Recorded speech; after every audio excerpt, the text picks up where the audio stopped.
ஒரு normal human being வந்து இந்த மாதிரியான ஒரு விஷயங்களை போட முடியுமா, இப்படி ஒரு கார்ட்டூன் போட முடியுமா? ஆக்சுவலி இப்போ வந்து அதிமுக நினைத்திருந்தால் இவர்களை சட்ட ரீதியாக இன்னைக்கு டிஆர்பி ராஜாவும் உள்ள தள்ளியிருக்க முடியும். அவங்க இப்போ சவுக்கு சங்கர்னு ஒருத்தர் இவங்களை பற்றி அவதூறா பேசிட்டு இருக்காரு, அப்படி பேசுறாரு இப்படி பேசுறாருன்னா அவர் 3 தடவை ஜெயிலில் தள்ளுறீங்க. இந்த மாதிரி பலர், சாவித்திரி கண்ணன் ஒரு பத்திரிகையாளரை ஜெயிலில் தள்ளுறதுக்கு ட்ரை பண்ணாங்க.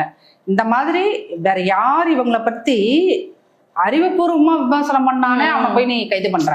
அப்ப இப்படி போட்டதுக்கு இன்கேஸ் வந்து நீங்க யோசித்து பாருங்க, ஸ்டாலின் அவர்களை தரக்குறைவான ஒரு புகைப்படம், அவர் இந்த மாதிரி சட்ட பேண்ட் இல்லாம ஒரு புகைப்படம், உதயநிதி வந்து யாரோ ஒரு நடிகைக்காக பாலிடாயில் குடிச்சாங்கன்னு ஒரு புகார் அவர் மேல எப்பயுமே சொல்லிட்டு இருக்காங்க. இப்ப அதையெல்லாம் சித்தரிச்சு ஒரு கார்ட்டூன் போட்டோம்னு வச்சுக்கோங்க, அது எவ்வளவு கேவலமா இருக்கும். அதிமுக இந்த விவகாரத்தை அதிமுக வழக்கறிஞர் அணி இதை வந்து கோர்ட்டுக்கு இன்னைக்கு வந்து கேஸ் ஃபைல் பண்ணணும்னா ஃபைல் பண்ணிருக்கலாம், கம்ப்ளைண்ட் பண்ணணும்னா பண்ணியிருந்திருக்கலாம். பட் என்னன்னா ஒரு மலம் தின்னும் பன்றி கூட்டத்திடம் மோதுவது அப்படிங்கிறது வந்து பசுக்களுக்கு அது நல்லதில்லை அப்படிங்கிறதுனால இது ஜெனூனா விட்டாச்சு.